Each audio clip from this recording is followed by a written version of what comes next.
Hello and welcome to Indie Tuesdays on Indie Comic Ninja, episode number 21. I'm your host, Ben Dupé. Dexter Jacobs. Romondo Burnside. And we are your independent comic book ninjas. How's everyone doing this week? Good. How are you? Yeah, I'm really good. I've had a very nerdy couple of days. We had free comic book day at the shop yesterday. That was fun for the customers. Not for me, really. It was busy when I stopped in. Dude, it was nuts. We had hundreds of people. I didn't even make an attempt. Yeah. Oh, I it's thought crazy. about it, and then I was like, And if you go to the shops like later when there aren't crowds, you lose, as Dexter found out, you kind of lose out on all the free comic books. I mean, you get some of the big ones, but the smaller ones, like the Simpsons one, was gone. You know? I was bummed because I was looking for Rick and Morty. You can have mine if you want. Oh no!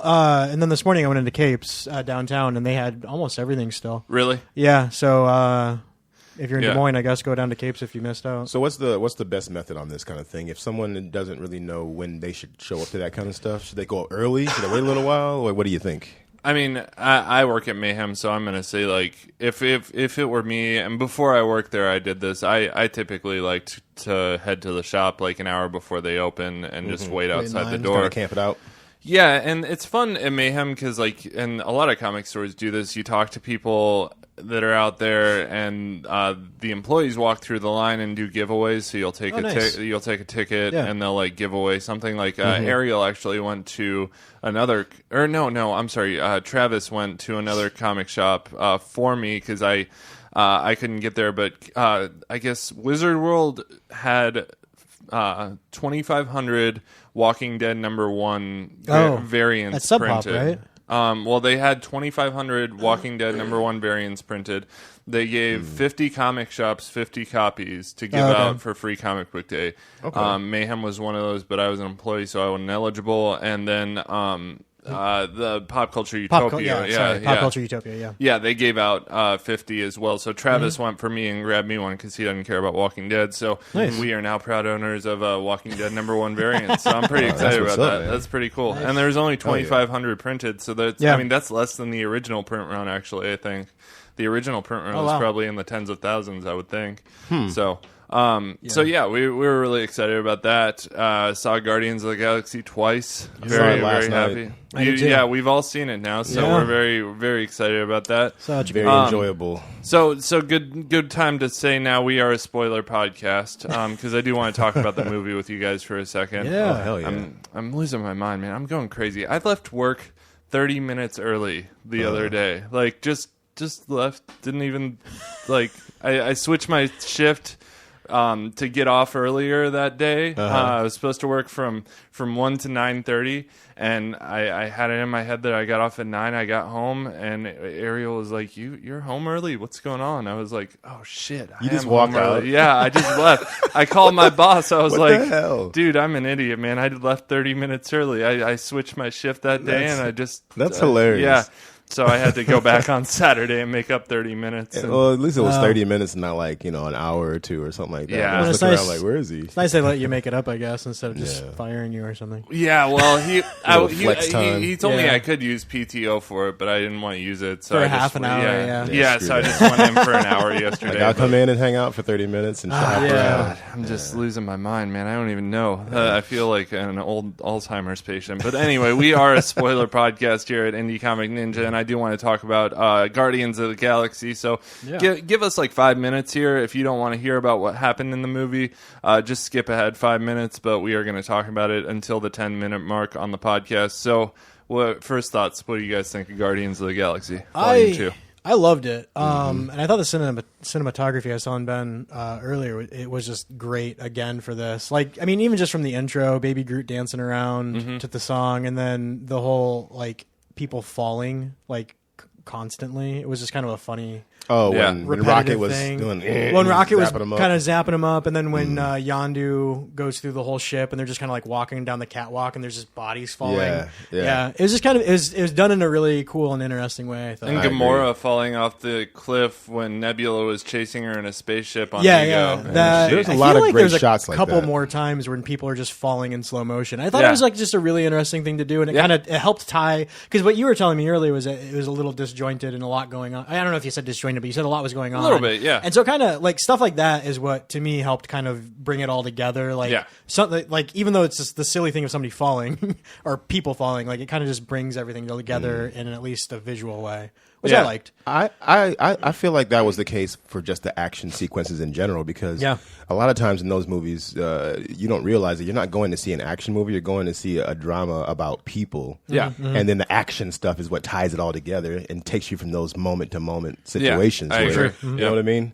So I really enjoyed that. I mean, and I don't know if it's just because a lot of movies came out recently about family and all that stuff, but it's like this is like a real big family trope kind of thing going on with this too. So I don't know. I like it's a feel-good about movie. It, yeah. It was really good. Especially, well, it's nice. It's nice that it was kind of the family thing too, because like the whole plot of it is Star-Lord's dad kind of showing up and then being the bad guy. Spoiler alert. Yeah.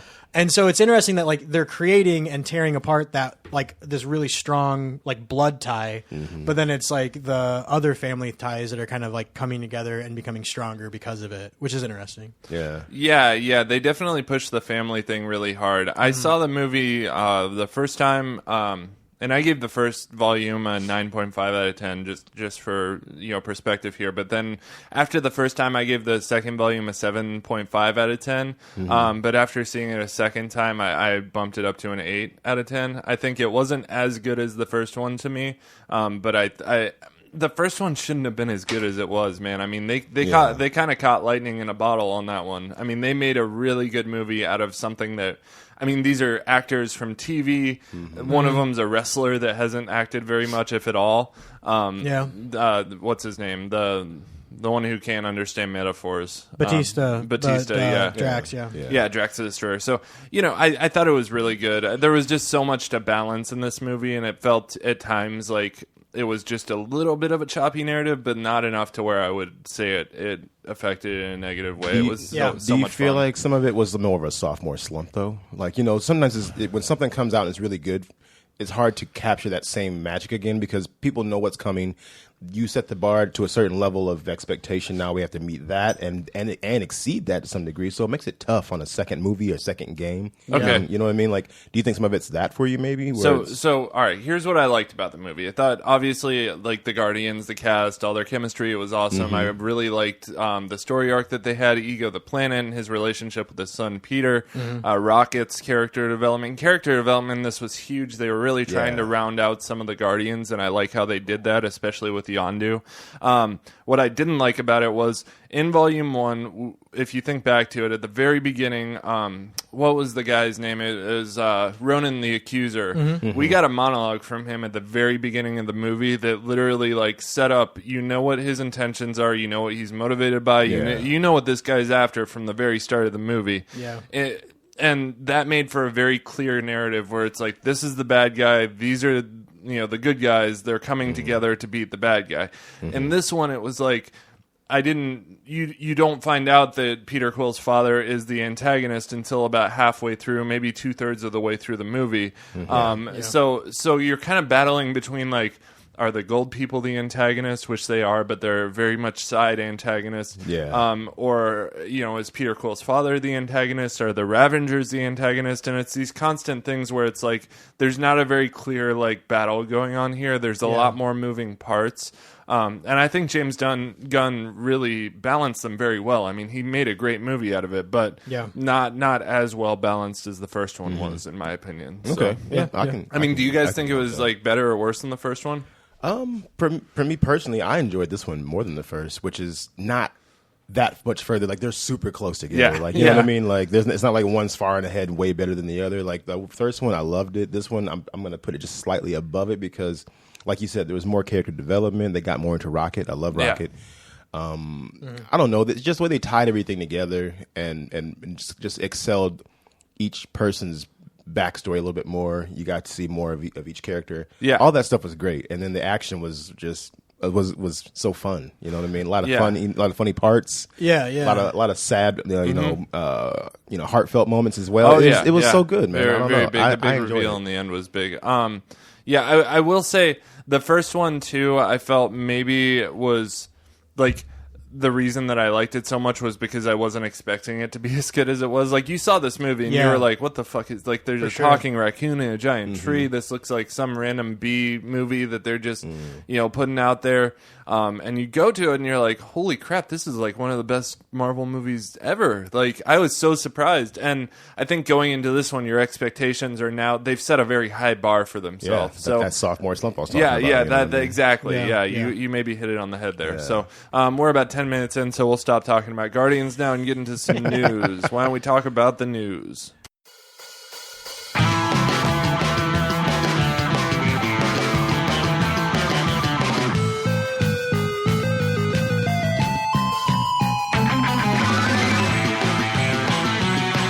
All right, so for news this week, not much about indie comic books, but I do have some just generally like nerdy news to talk about. Yeah.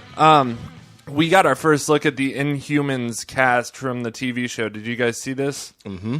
I did. Yeah. I don't really like. I'm not very attached to Marvel Comics as a whole, so this whole stuff with like Secret Empire and Evil Cap going on, a lot of people don't like it because they just can't stand to see an Evil Cap. I don't really give a shit. It's like, if the story's good, I enjoy it. Like, I don't really care. Make him evil, I guess, if you tell a good story with it. Yeah.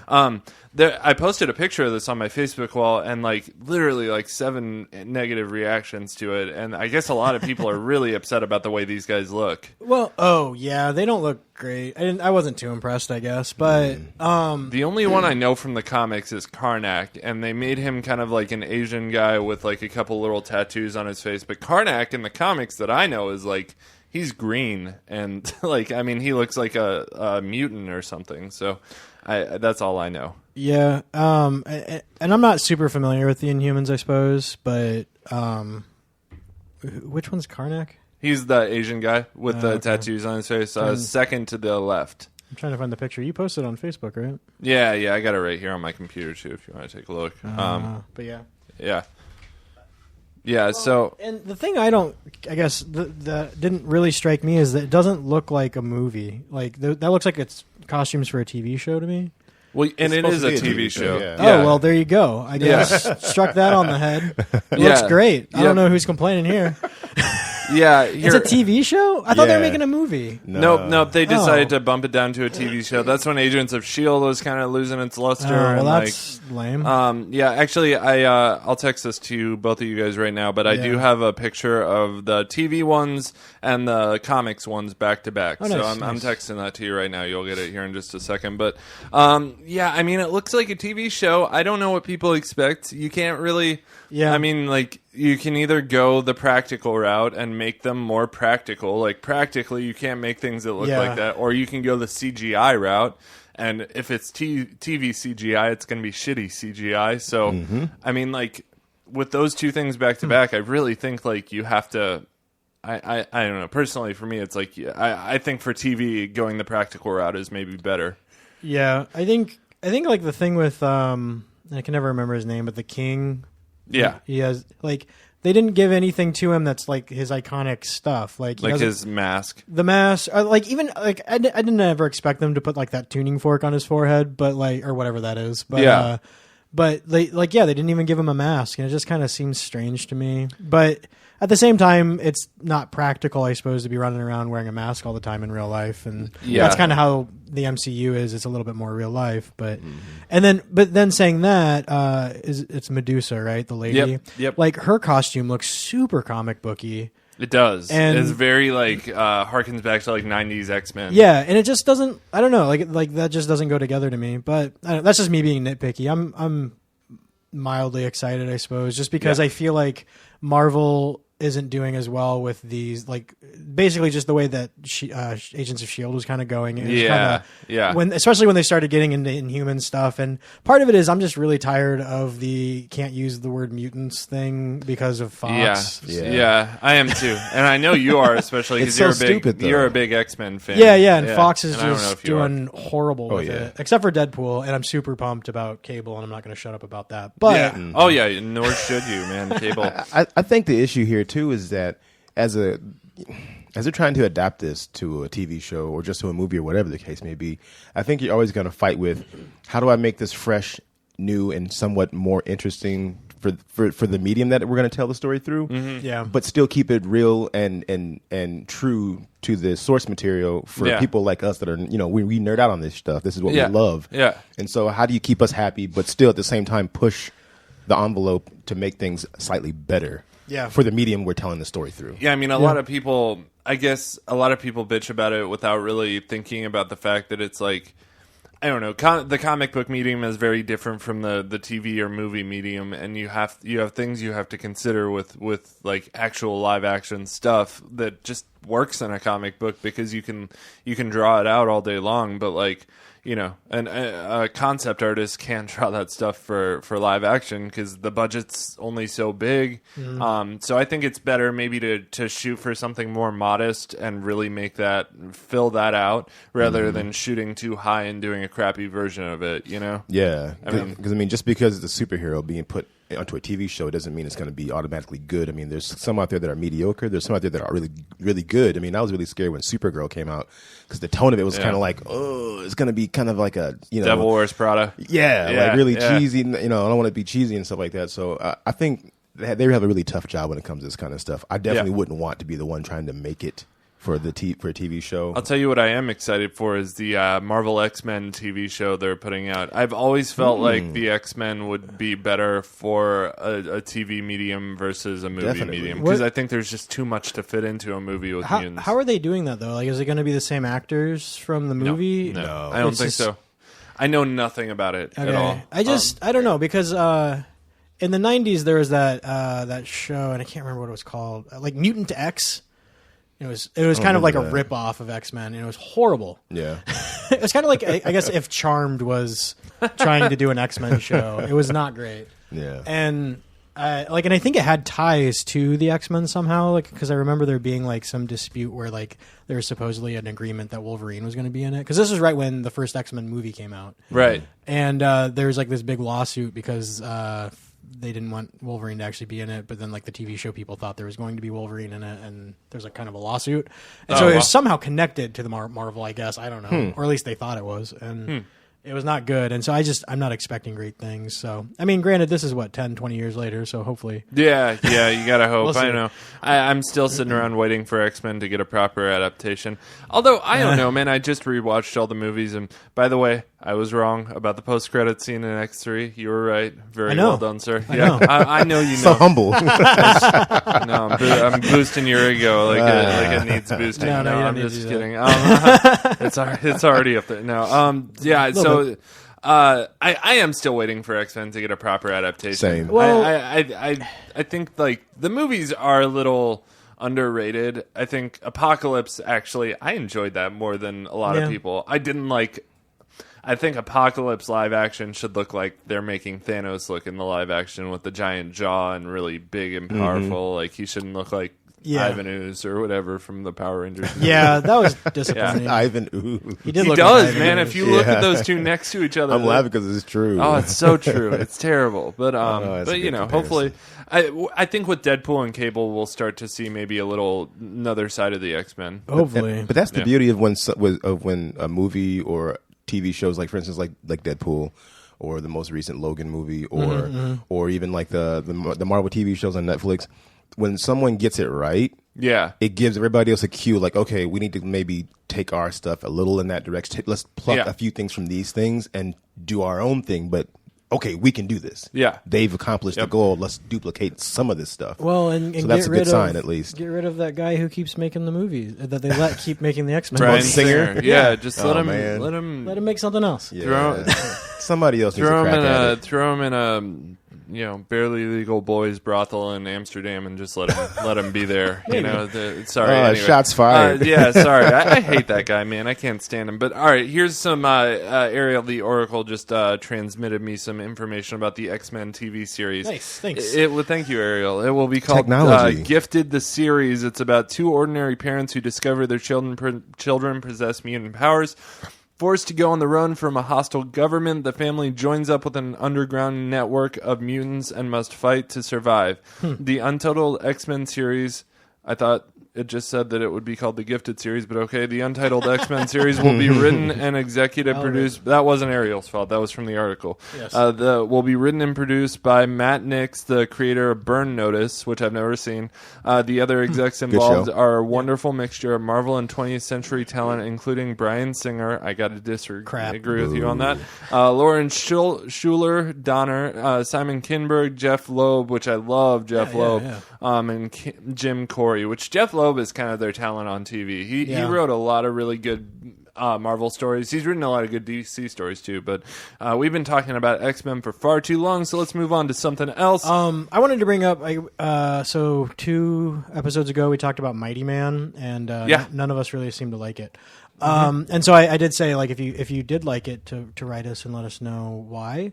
And we got an email. So, nice. So yeah, again, I just want to say, if you have any comments, go over to indiecomic.ninja, fill out that comment form, or just email us info@indiecomic.ninja. But Paco Gonzalez says, yes. Are you? Yeah, you know him. Yeah, okay. I do. He's anyway, great. He sent us a message. I enjoyed Mighty Man, but then again, I'm a regular reader of Savage Dragon.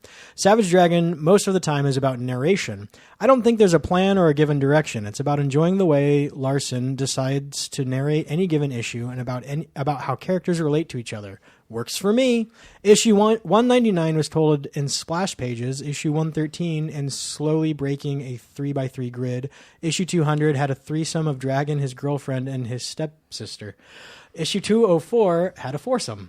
So that's it. A guy that enjoyed a simple comic that is Mighty Man. What? Okay. So yeah, it kind of just sounds like Savage Dragon is kind of all over the place, and it's just for the people who enjoy that, and that's great. And I'm glad that Paco enjoys it and wrote us in to explain why. Yeah, and hey man, Paco is this guy's awesome. I love this guy. He sends in mail for the NCR TV show. He has certain things that he's read in the past, and sometimes we tear shit apart, and he emails us and kind of tells us like it is for him as a fan who reads that stuff. I definitely appreciate getting that perspective on stuff. So always email us. Where can we be emailed at, Dexter? info@indiecomic.ninja, or just head over to indiecomic.ninja and fill out the contact form. Nice. I had a question as far as news goes too, and maybe it's nothing, but I felt Scott Steiner. There. Yeah. He tweeted something about like editorial stuff or something happening over at Batman or on DC. No, nothing. Oh well, he's working on something called Dark Knight's Metal right now. Yeah, but him and then Greg Capullo. No. It was Chip Zdarsky. He tweeted something too about like something about how like stuff was changing over at DC and that he is now Batman. That he was claiming himself to be Batman, but because he's a goof. But there's nothing going on that you know of at DC. Oh, there's a lot going on at DC. I could talk all day about DC, but nothing like goofy and out of the ordinary is what I'm getting at. No, nothing. Okay. I mean, like they're doing this like Dark Knight's Metal thing, which is. It's a Batman metal comic with like metal music comic, but like I don't know. And that's Snyder and Capullo, right? Yeah, not even metal music, just the spirit of metal music with just all sorts of badassery. Like the one preview they've given is Batman holding like 2 battle axes, and it's just like crazy metal stuff. See, I like stuff like that. Like you can get the normal stuff any day of the week, but every now and again, just veer off the damn road and go off into the woods. You know what I mean? And just do some cool stuff. Yeah, and I like that. It's nice. It seems like they're doing that with like kind of letting Scott Snyder and Capullo do whatever they want. Yeah, and I'm happy for it because as much as I love DC Rebirth, they are playing it very safe with their titles. And you can see from that poster on the wall, they've put out. Yep. Nice. I was very excited to get that actually. That's pretty sweet. It's the official DC Universe Rebirth poster. So they've played it very safe. They're only putting out like the main titles. There haven't been any weird like I Frankenstein type titles. Yeah. So are y'all's headphones cutting out? Mine keep cutting out. No. Maybe my batteries are dead. All right. So they but they played it very safe. So this Dark Knight's Metal thing is kind of branching out into the unknown and getting into some weird stuff. And they're actually this is going to release 5 other miniseries. Nice. And they're calling that Dark Matter, which we're talking about like ninja assassins, like people with dark magic, like all sorts of weird dark stuff. So I'm really excited about that. Cool. So in other news, man charged with using Comic Cons to lure teen girls for sex.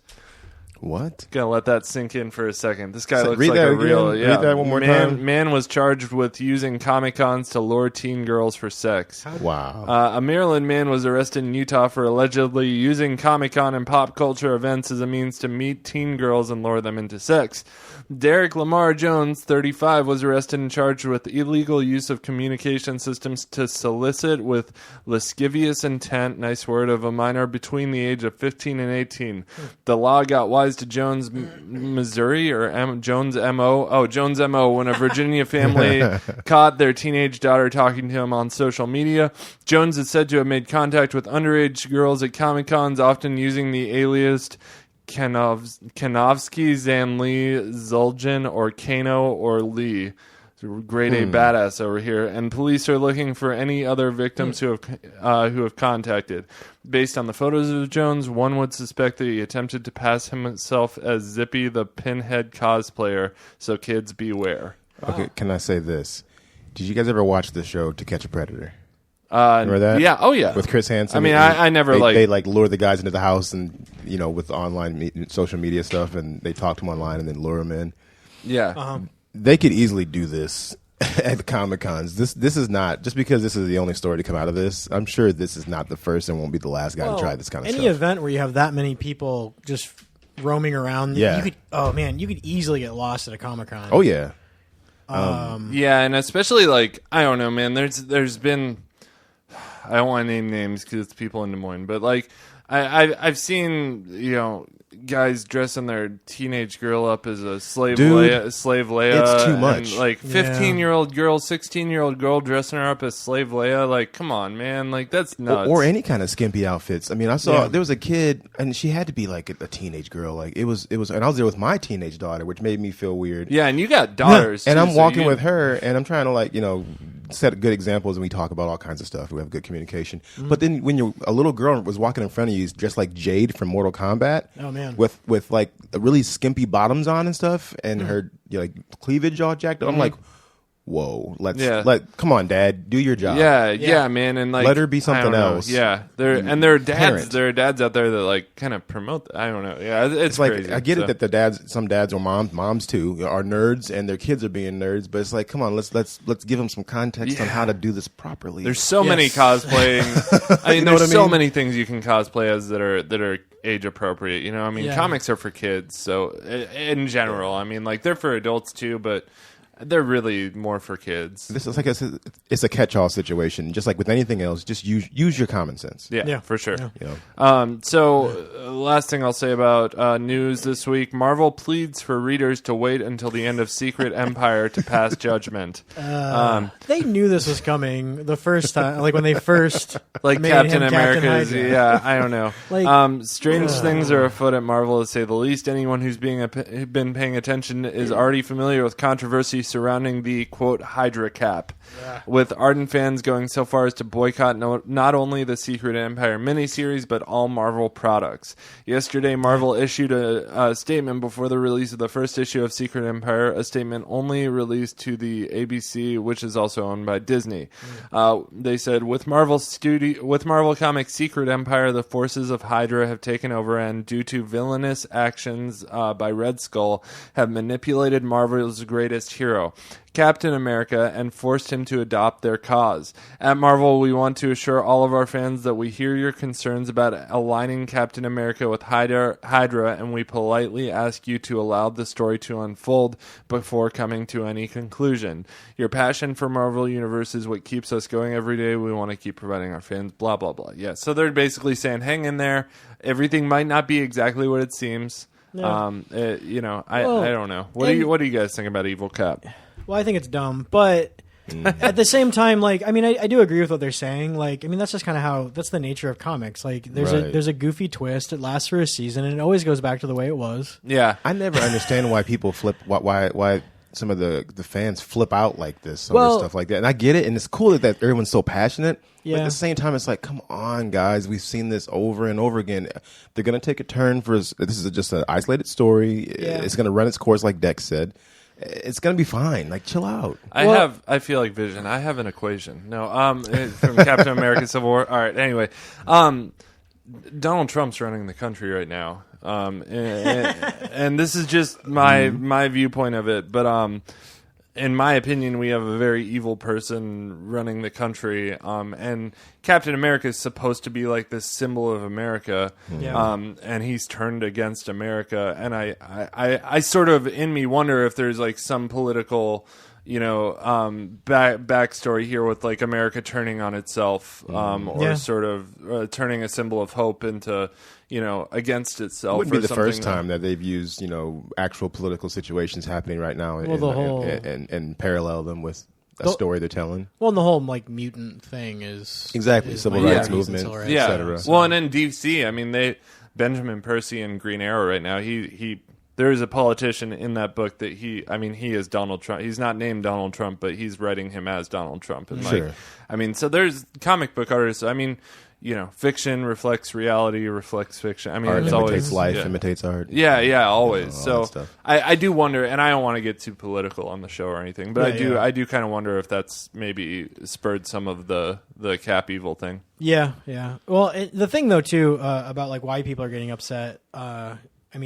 It's just because Captain America is one of the oldest characters basically in Marvel, and so the people, at least the adults today, like they grew up with Captain America being pure and representing freedom in America, and so it's just it's this guy that has been defined this way your entire life, and then all of a sudden he's a Nazi. Like all of a sudden, like you can get to him, you can change it. It's like no, he's like the one guy that can't change because he's Captain America. But it seems like the best way to do it, though. Yeah, and I don't know. I can see getting upset about that. I'm not the type of person who does get upset about that kind of stuff, I guess, because I just stop reading it when I get bored. But but I can see that argument, I suppose. Like it's just like that's just the one thing that's pure and you don't change. Sure. And through all of Marvel's history, Captain America has always been Captain America. See, but I think the thing that I would argue though is that if you were like the writers and whatnot, you're thinking to yourself, how can we, flip a story and just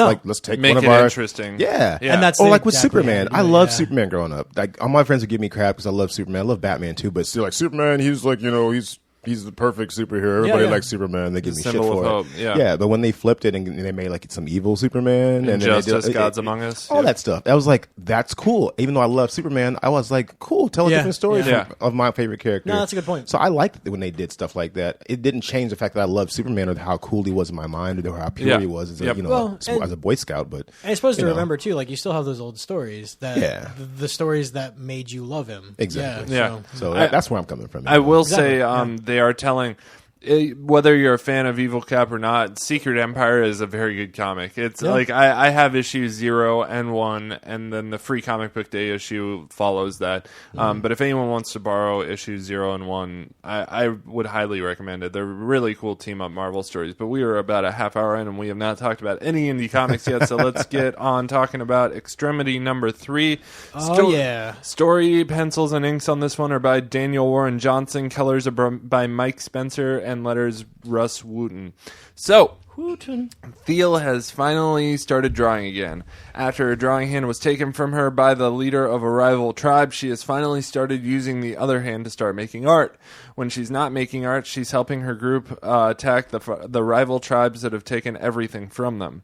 Partnered with an assassin robot that has lost its memory, follow Thea's journey with her family through their trials and tribulations in Extremity number 3.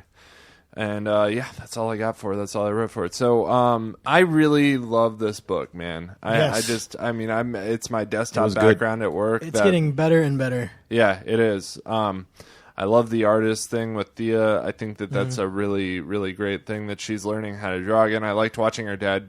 She was like, no, it sucks. And her dad was like, well, look how bad I can draw. And then it's like, oh, okay. Like it made her feel better or whatever. I liked what he said, too, is like, you draw beauty, I draw, with me, you get a nightmare. Yeah. I told you so. Instead of a wolf, you get a nightmare. Yeah. Which is funny. One of my favorite things about this book is the assassin robot that's lost. I like the robot the is death button. He's back. That's such a he's very BA. At the end of the last issue, I didn't know kind of where they were going with that, and I was getting a little worried that it was just going to be like this goofy catch-all, just destroy everything machine, which he kind of is. But it's really cool the conscience they gave him. Yeah, it's really nice, and I enjoyed that a lot. Like he's my friend.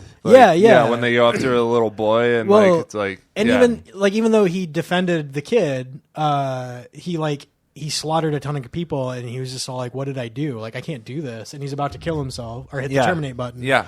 And then the kid just shuts the faceplate so he can't do it. Starts talking with him. Conversations. No, it's really cool. Really, really cool, man. Just I don't know, the creation on this is just fantastic. I don't know. I love it. It's like the sentient AI kind of thing where it's like he kind of goes on that tangent for a second where he's like, great men use my kind of power to wage wars and do all these different things in the name of whatever their thing is at the time, and they give speeches and this and that, and they justify their actions, and I have to carry them out, and it sucks, basically. I can't do it. I need to be destroyed. I'd like that was so cool to kind of get that wow, he's a machine and he's aware of it. That's really really cool. I don't know, and the art too. I love the art. In this so book. Good. Mm-hmm. I think it's funny too. Kind of flipping through it again right now. The robot guy almost dresses in normal to us clothes. Yeah. Whereas everyone else seems very either medieval or just Horizon Zero Dawn very type tribal. clothes. Yeah, very tribal. This is almost like a Horizon Zero Dawn setting. I mean, that's a new video game that came out, but with less lush environments. yeah. I mean, Horizon Zero Dawn, for the listeners, and Dexter, if you haven't played it, it's set years from now after the fall of humanity, and there's all these mechanical dinosaurs that have taken over. But it's now people are in tribes and they live in villages, and so there's no internet or electricity, and so it's kind of like that in this book. Well, and it almost makes me feel like this could be just the future of Earth. Just so far into the future that they've forgotten everything. The fun. Or the thing that I think is making me really like this though is it's starting to really feel like an RPG, like a JRPG, like very Final Fantasy, which is I think one of the first things we said, just with all the flying land masses and stuff. But especially with the way the robot's going, and just it seems like each issue they're fighting a different boss, and it's leading up to the queen or whoever that they're probably going to end up fighting. But there's a lot of nostalgia coming out of this comic. I agree. It's really cool, and I enjoy that a lot. Yeah, definitely. Very good. So, let's talk ratings on this one. I'm going to start. I give this one. Oh man, I'm at 9 out of 10 on this one. Oh, for sure. I would go as high as a 9.5. Yeah. It's each issue that comes out, it makes me more excited. Better than the last. Yeah, for sure. Yeah. What would you say? I'd probably stay with you guys on that. I'd say 9. 9. Yeah. Good. Very enjoyable. So, one thing I wanted to point out about this, I guess this is, I don't know, a month or two ago, we had Dan Umpton on to kind of co-host, and he when he was at C2E2 did an interview of Daniel Warren Johnson, who wrote this. Oh, cool. So if you head over to Facebook, look up the Doomcast. His little avatar, it's a cartoon of him dressed as Cyclops. So Doomcast is one word. The Doomcast. So actually just facebook.com/the Doomcast, one word. Cool. But so he has an interview of him on there, so that could be interesting if you are enjoying this book. Very cool. Yeah, and we love Dan Umpton. He's a like-minded individual in our small midtown place. Sure. So, all right, small midtown place. Yes, I'm very well spoken. I'm so well spoken, in fact, that I did not write the next solicit for. I wrote that last one for Extremity, but I did not write the solicit for Eternal Empire #1. And that's because I really hated this book. Yes. Story on this one was by. Sorry, not to be too excited about that. I apologize to the creators. Story is by Jonathan Luna and Sarah Vaughn, and art's by Jonathan Luna. Which great job on the art, I guess. I mean, the art's okay. I wasn't feeling it. A huge fan of the art. I thought the art was a little too clean. Yeah, we'll it's a style thing. I'll solicit it, and then we'll talk about it. So the Eternal Empress has waged war against the countries of Saya for over 100 years, and now her sights are set on the last country standing. Within her brutal empire's workforce, a young woman receives strange visions that give her the courage to escape her fate or run straight towards it. Mm-hmm. And this is the same team that did a book called Alexa and Ada, or Ada, I don't know. I never read it, but I remembered seeing it on the newsstand or at the comic book store. Okay. In the past. So if you're familiar with Alex and Ada, I don't know how to pronounce it. Yeah. If you like that, you might like this. I guess. off the bat, when I went into the first couple pages, there's that spread of like the continent. With all the territories. I was like, okay, another map, cool. And then I went into the first couple panels there, and she strips down, and she's naked in front of the dragon. First thing I thought of, and Ben's probably not going to like this much, but I thought of Game of Thrones. No, I get Mother it, of man. Dragons or whatever, and I was like, oh, okay, this is going to be fucking sweet. There's boobs and dragons and shit. Well, not it's even like Game of Thrones. Yeah, but I was like, this is like Game of Thrones. I was like, okay, this is going to be fucking sweet. The setup's already looking pretty cool. Yeah. Get into it. Disappointment for me personally. Yeah. I don't know. I hate being negative about stuff. No. I mean, you tell it like it is. And I don't want to shit on somebody else's creation or anything like that, but it just wasn't for me. I feel like the story may go somewhere, but this just didn't get me excited for where that's going. Yeah, I will say on Comic Book Roundup, which our written reviews for Nerd Church Radio just started getting put on Comic Book Roundup, which if you don't know, that's like Rotten Tomatoes for comic books. Cool. It's like an aggregator where they take all the reviewers and put them all in one place. Extremity number 3 got an average rating of 8.6 with 6 critic reviews. Eternal Empire had 10 critic reviews and had an average rating of 6.8 out of 10.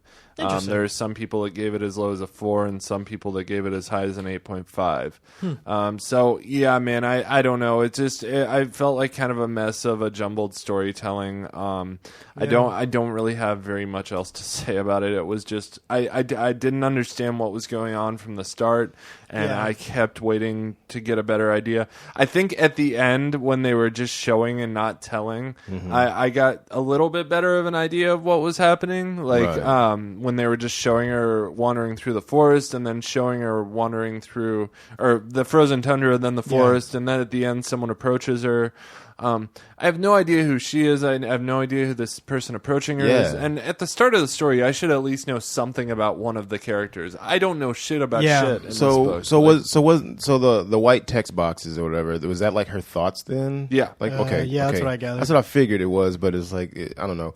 I was like, is somebody whispering to her? Is that the way they're doing that? Or is that her thoughts in her head? I don't know. But I don't know. I just wish they would done a little more to give you things to hang your hat on for later. Like, I get it when a story is first starting, you can't give everybody everything. You're leading up to stuff. You're setting pieces in place like a chessboard so you can make the ultimate moves. But this didn't feel like the setup was good enough for me. I don't know what it was. Talk about a good setup that leaves some mystery.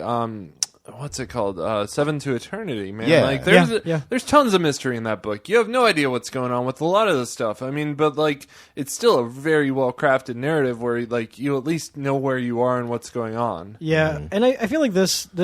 I mean, it's an intro for sure. It's just like we're saying, like it's a bit of a slow burn, and it's not. It didn't feel like it was leading to anything. Yeah. I can see that it could possibly go somewhere. I mean, I'm mildly interested in the next issue or two just to see where it's going. I will read number 2. Because I mean, I'm hoping that there's a lot of backstory that we're just not getting yet. Yeah. Because it definitely feels like what it feels like to me is like Conan the Barbarian or something. Because like, clearly it's a slave. She has something about her that is possibly interesting, but you're just still in that part where like in Conan where he's just walking in a circle on that mill doing nothing, getting bigger. Yeah, and it's just like. It's just like one issue of just that kind of happening here and nothing. You're not to the part where she's completely free yet, which happens at the end. Did you see at the very end of the book, there is a note about the suns?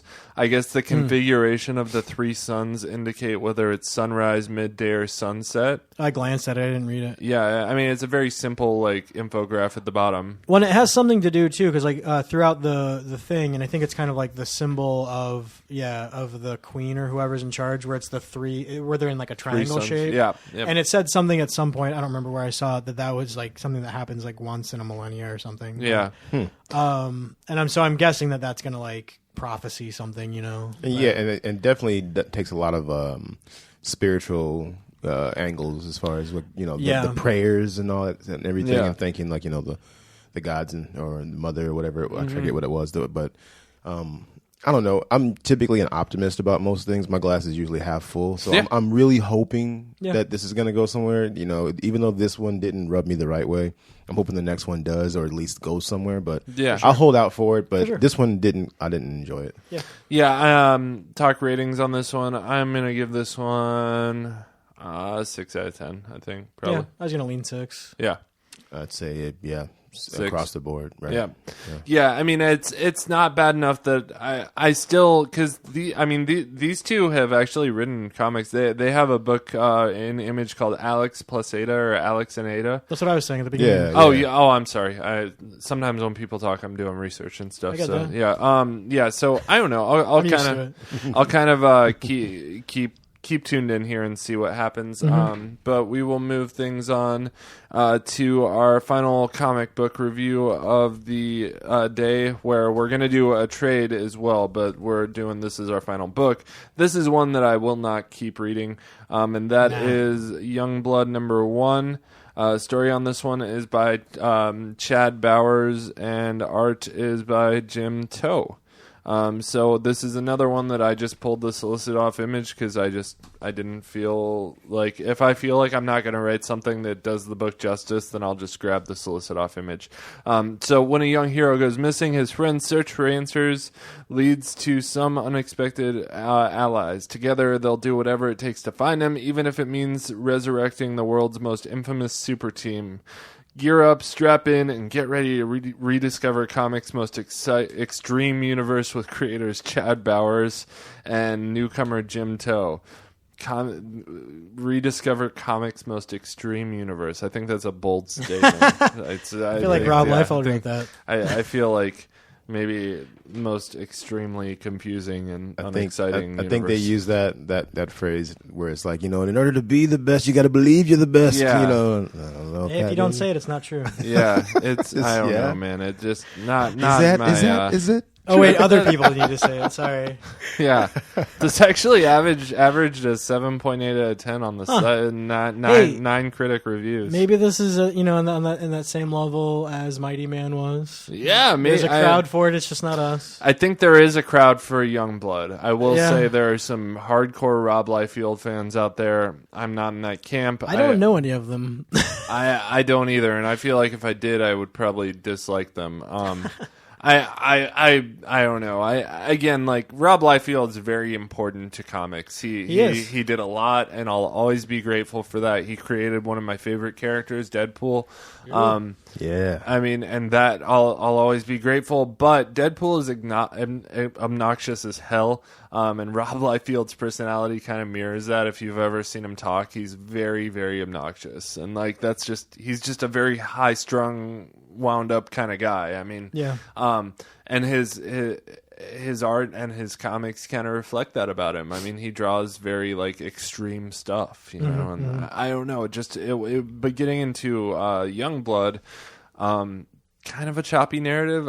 We jumped around a lot, and I read Youngblood and Eternal Empire back to back, and by the end of it, I was like about to put down comics for good. I was just like, let's call it a day. Let's stop the pod. We're not podcasting anymore. I'm done with comics. I'm going to start a cooking podcast instead. Oh, that sounds delicious. Let's do it. Yeah, but I don't know. It just wasn't my thing. I hate to be so negative. What did you guys think about it? I liked aspects of this. Like, Thank you. I was going to say the same thing. I thought it was cool that they had this help app, which is kind of like Uber for superheroes. Is what it sounds like. That was an interesting. I thought that was interesting. Cool. Yeah, that was funny. Yeah. But yeah, it jumped around a lot. Like, all of us, you're seeing the kid and then he's all of a sudden you turn the page and he's missing and this girl's looking for him, and then you turn the page and all of a sudden she's restarted Youngblood team, and then the old Youngblood is the president now, which makes no sense to me at all. That part seemed like such a silly thing. Like, this guy is the president and he looks like Deathstroke. And he's not even like he himself isn't president. It's his superhero alter ego that's the president. Yeah. It's just silliness. That's even more crazy. Like, people don't even know the identity of the president. Like, I don't know. It is funny how they use technology today. That was use interesting. Yeah, with the cell phones and stuff. And I think the gunner, I think that was the girl with the purple hair, the purple outfit. Well, she was kind of cool, and she changed her name. Yeah, she was. There were some cool characters in it. Yeah. And she changed her alter ego to match the mantle of the lady Vogue. What was her name? Yeah, Vogue from the old Youngblood. Yeah, so I did like her. I think I would have been more into this had they not included the president and like the A team of superheroes or whatever, and they had just well, that's the old They're just I get it. now. Yeah. But like, I think it would have been better if they had just stuck with this story of like, this giant man has gone missing and this other superpowered girl is trying to find him, and tell that story for a whole comic. Yeah. Like, let me follow her, try and track this kid down, and then maybe pick up this president storyline and the A-Team in number 2, you know? That way, like, I'm not trying to follow multiple strings here. Because I think there is a good story here. I think it kind of split itself up a little bit. Well, and I think they were just probably trying to pull in the old Youngblood. Early on, but I agree they should have waited. I would be interested to hear what like someone who's a fan of Youngblood thinks about it, because I mean, there are people out there who feel about Youngblood like I feel about DC. I mean, there's a reason they brought it back. Clearly, so. Well, and it's gotten very high marks on Comic Book Roundup, so interesting. Yeah. I don't want to knock too much off. There's also some decent dialogue too that I found fun, like her banter with some of the criminals that she was like interrogating and stuff like that, and the talk amongst the heroes and stuff. It was good. Yeah, I like the first lady too when she sees the girl who's using her old name, and she's like, "Oh, she looks cool," and she, and like just like she doesn't act presidential at all. She acts like a superhero, so that's kind of fun, you know. Like she's just like that. That was cool to me. So I don't know. I initially wanted to give it a really low score, but I think after talking about it with you guys, I probably jumped up a little. Probably go 7 on this one for me. For me personally, I think people that obviously varies a lot. What would you guys rate it? I don't know. I'd probably go 7. Yeah, 7. Yeah. Yep. Yeah, 6.5 or 7. I'll go with. Oh wow! I figured you'd be higher than me. Yeah, I'll go 7. Yeah, 7. Okay, cool. We're all pretty close on these books today. Yeah. Okay, cool. Well, we're probably going to go a little over on time today, but that's okay. We are going to talk about Invincible Volume 1. This is by. Sorry, I'm like writing down the timestamps of everything so I can put that in our show notes for everyone. I'm finally going to start doing that. So we're going to talk about Invincible Volume 1. Story on this one is by Robert Kirkman. Art is by Corey Walker. So Mark Grayson, I have issue with the name of this character, but we'll talk about that later, is just a normal teenage kid. He has a mom that makes dinner for him and his pops every night. He goes to high school and his dad is a critically acclaimed novelist. Totally normal family. Well, maybe one odd thing about the family. The dad is an alien who came to Earth to defend the human race with his superhuman abilities. And this makes Mark a half-alien who has just discovered the use of his superpowers. Follow Mark, his family, and his friends through their superhero-esque comic book adventures in Invincible Volume 1. So, what'd you guys think of this one? I liked it a lot. I enjoyed it. Very good. Yeah? Yeah, it pulled on my love of like Spider-Man and Superman and just kind of mashed them all up together into one little family story. Yeah. Well, the way it was described to me too is it's kind of like Robert Kirkman trying to do everything with a superhero comic that nobody else has done. And it was nice to see like a nice solid family where where the kid I feel like usually in this sort of like coming of age superhero thing, the kid is usually like mad at the dad for whatever reason. Angsty. Yeah. Like, and I was happy that it wasn't like super angsty, but it was so cool to see like this kid kind of coming into his own and becoming his own superhero. And, what are you doing? I have, for the listeners, I have compendium number 1. It's thick. I was demonstrating how this thing could be used as a weapon. It's like 2-3 inches thick. Yeah. That's what she said. Good size. Oh. I don't know if that's a good thing. Not to me, though. Not to me. All right, anyway. Just going to throw a girth joke in there. Yeah, sorry. I'm getting there. All right, so getting back to comics. And one thing that I really did enjoy was the art, though. It was nice art. See, I don't know. I think I've read future volumes of this, and I think there was a change on the art team. Probably. I really like some of the art. Some of the faces and stuff I really don't like. Yeah. I read a lot of superhero comics, and so I think for me this was harder because I was seeing... When I read a superhero comic that's not DC or Marvel, I see someone kind of trying to do like DC or Marvel, and I forget that like you can write superhero stories and it not be DC or Marvel. I don't think they should have named the character Mark Grayson because Robin's name is Dick Grayson or Nightwing or whatever. Batman. But do you think that could be on purpose to some degree? Because, like I said, the story feels a lot like Spider-Man when he's in high school. Yeah, and then also a bit of Superman with his dad because an alien coming to our planet, right? And falling in love with the people and wanting to defend us. It felt like a mashup of like several of your favorite heroes kind of pushed together, and then a family-oriented situation / let me train you kind of thing. So maybe that's kind of a harken back to that stuff by giving that name. Maybe I don't know. Yeah. I don't know. I feel like I feel like maybe there was some of that. I think they were probably trying to draw some parallels to the genre and say, like, poke fun at it a little bit and say, like, the mom always, like, joking, like, I never know how long he's going to be. Or, like, dad got lost in an alternate dimension. She's like, all right, well, I guess I'm making dinner for two people. Like, she doesn't even phase her, There was even the Batman trope in there where they were, like, the kid was talking with the guy that makes their gear. Yeah, I was just about to and the dad, like, oh, I got to go. Swoosh, and he whooshes away, and the kid's like, get used to him doing that to you. Like, that's what Batman does to everybody when he's talking to, like, Commissioner Gordon. You know what I mean? So there's so many tropes that come in there. It's funny that you say that, too, because I felt he kind of looks like Thomas Wayne, the dad. Yeah, he does even a looks little like bit. Batman's dad. Yeah, he kind of does. Yeah, man, I don't know. I think I enjoyed it. I will say that if you look up reviews for this, Volume 1 averages about a 6 out of 10, but Volume 2 jumps out to a 10 out of 10. Interesting. This was early in Robert Kirkman's career, and I think he was finding his footing.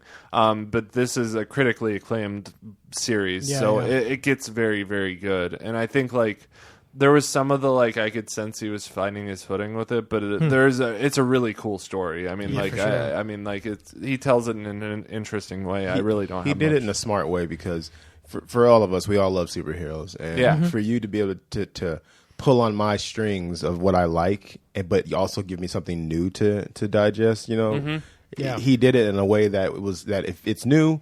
But I get all those feelings from the other stuff that I like, that I grew up with and stuff. So he played it perfectly to get you like, ooh, this feels like the same stuff I've always enjoyed, but new. You know what I mean? Yeah, for sure. It hit me perfectly in that way. Yeah. What? Any other thoughts on this, Dex? No, I don't think so. I mean, it was just, I found it really enjoyable. I liked the use of tropes and stuff when they were there.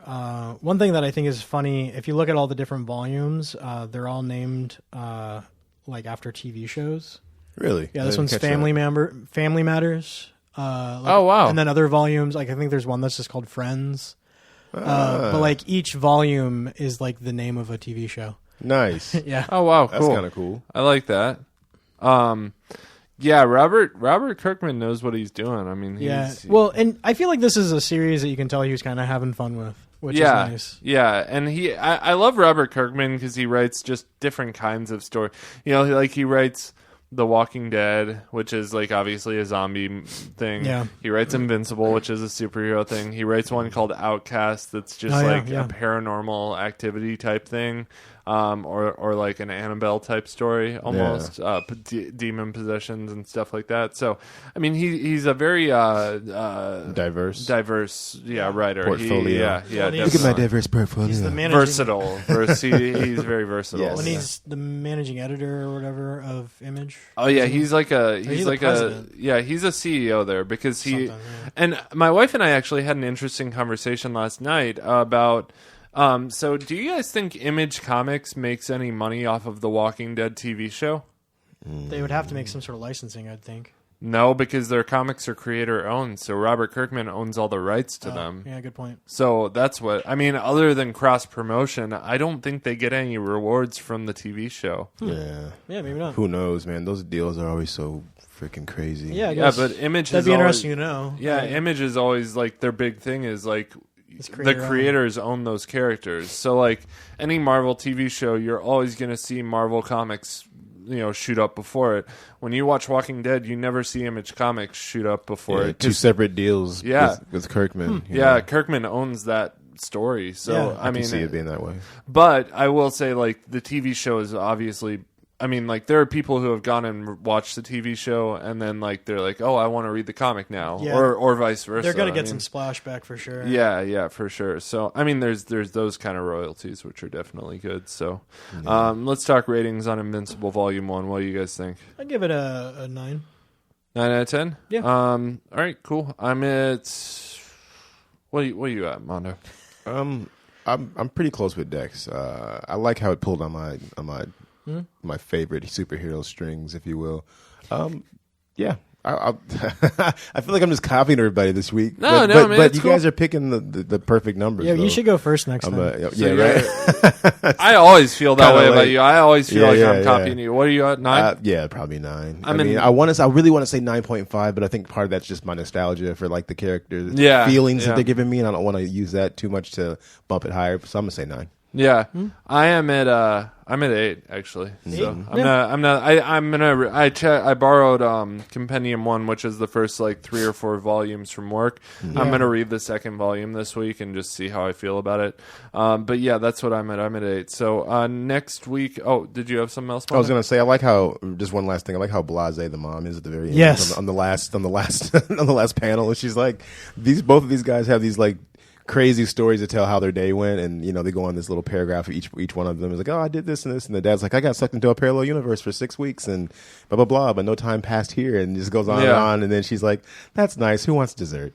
Yeah, that was good. She was like, whatever. Well, I liked it. I'm so used to it. At like the beginning too, when like he's just like, I think I started getting my superpowers. He's like, oh, that's nice. Yeah, she's just so chill, like whatever.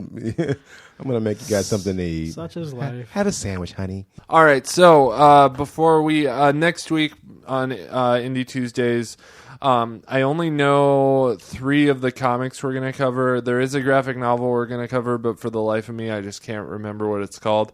We're going to have a guest on the show. My friend John Wycomb's going to come. He's a friend from work. We're always talking about comic books. So, but next week, the Image comic books that we're going to cover is Curse Words number 5, God Country number 5, and Rose number 2. So I feel like good lineup for next week. Yeah, there aren't any number 1s coming from Image that I can see. Hopefully we can find some other ones. Yeah. So talking about some local stuff here, Dex, what you got for us? I don't know if it's local. Local to him. Indie stuff. I don't know. Yeah. Super small press, I'll call it. But J.M. Bryan, we interviewed him a while back. He's one of our patrons. He just released I'm going to call it an anthology. I don't know. Okay. Just a group of short stories called Stuff. I think you can get it on GumRoad. I can't seem to find the link right now. I'll try to get in the show notes before we post this. But okay, it's. Did you have a chance to read it yet? Not yet. Nope. Okay. That's going to be today, actually. Okay. It's in the cloud, Ramondo, if you want to read it too. But it's really interesting. When does that drop? Like, when can we review it on the show?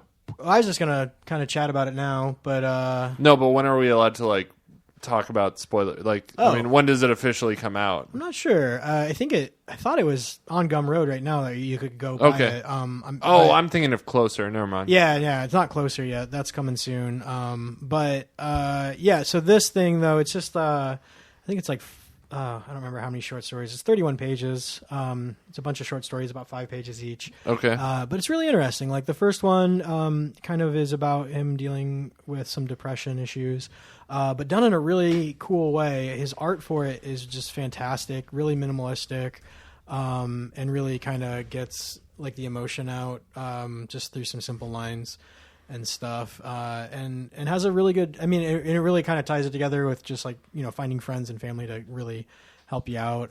There's another short story called Gas, which is kind of a funny story about a gentleman who has flatulence in space. I love it. Yeah. And then my favorite story in here, which is maybe the most like minimal like drawings and stylized, is literally just a bunch of like geometric shapes and stuff. But it's called Galaxia Apparatus, and it reminded me a lot of like Event Horizon, which I loved that movie, and I know a lot of people don't. But I liked it. Yeah, well, I know a lot of people kind of give it a lot of flack for not being like a really good horror film, but I liked it, and maybe that's why I liked it, because I don't like horror films. But it's the minimalism in the way he did the comic is it leads really well to the horror aspect of it, because it leaves a lot to the imagination. There's like just enough there on the page to kind of like set the stage, so then your mind can kind of fill in the rest of it. And it's basically about a guy in outer space who runs into this giant spaceship, and he starts exploring it, and it goes awry. Okay. But I liked it a lot. It was definitely my favorite in the whole batch. And then another watercolor. That last one was like watercolor pages, and you drew on top of it. There's another one of those that called Dreamscape, which is just a short story that he wrote. And then, the last couple of pages, it leads into his new webcomic. So if you like webcomics, you can head over. I'm not sure where you can read it. Just find him on Twitter at JMBWrites, and you can find it, get to it from there. But it's a kind of a cute little webcomic about a zombie trying to find love. Nice. Huh. Very cool. Right, it's a lot of fun. So and I'll get a link for the show notes. I might have to ask him for it, but I think he was selling it for $2, this little anthology. So speaking of webcomics, I had a chance to talk to what's the local guy? Tom? Yeah, Tom Haka. Yeah. He was tabling yesterday for his comic at Mayhem. Yeah. I stopped in and I got because I backed his Kickstarter. I also wrote the foreword for that book. So, I mean, if you're going to ever buy a book for the foreword, I mean, right there. Okay, cool. That's what I read for. Is done deal. Yeah. I did find the book that we're covering next week. Nice. It is called Fade Out Volume 1. Oh, interesting. Okay. Yeah, and that is an image book. So that's all the time we have. We're in the negative for time this week. Let's see. I do have some other stuff to bring up. If you want to find us online, we are at Indie Comic Dex. Or indiecomic.ninja is our website, is what I was going for. Oh, but, sorry. That too. Yeah, too soon, Dex. Right. Too soon. Well, yeah, sorry. Right. Yeah, our website is indiecomic.ninja. Yep. Personally, Indie Comic Dex. And we have a Patreon page where you can help us keep the lights on. Yeah. That is patreon.com/indiecomicninja. Yep. And I need to get some new stickers made, so I was thinking about doing a bit of a poll on there. So right now is the time to join if you want to be able to have a vote on what the new stickers are going to be. Yeah, next week we're going to do a post show. So sorry we've been kind of lax on that lately, but we're going to start doing it again. I'm thinking of some new formulas for post shows and stuff, so we'll get into it. But yeah, we do have exclusive content that we do sometimes for that show, or for that help us keep the lights on, patreon.com. We do have 4 patrons now, I believe, and we're up to like $9 a month, so we really appreciate that. Thanks, guys. As always, we want to have a line where you can contact us, send us your mail, and we'll read it on the show. If you want to do that, email us at info@indiecomic.ninja. Yep. And then we also have a listener line where you can call, leave us a voicemail, and we will play it on the show and make fun of you while you talk or something. I don't know. So call us and leave us a message at 641-715-3900, extension 345703. I couldn't make it more complicated for you.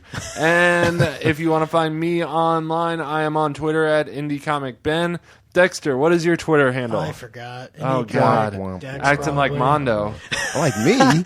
And the first 5. Way back in the first 2 episodes? I'm never Bringing forget. back old stuff, I see. Hashtag never forget.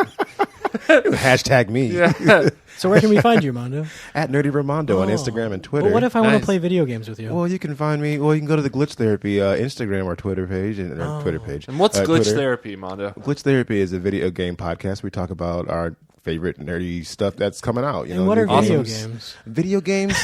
Well, they're what my mom would call a waste of time. Oh, those, yes. Yeah. All right. So that's a good show this week, guys. We appreciate you listening to us, and go ahead and read some comics. Have a good one, guys. Later.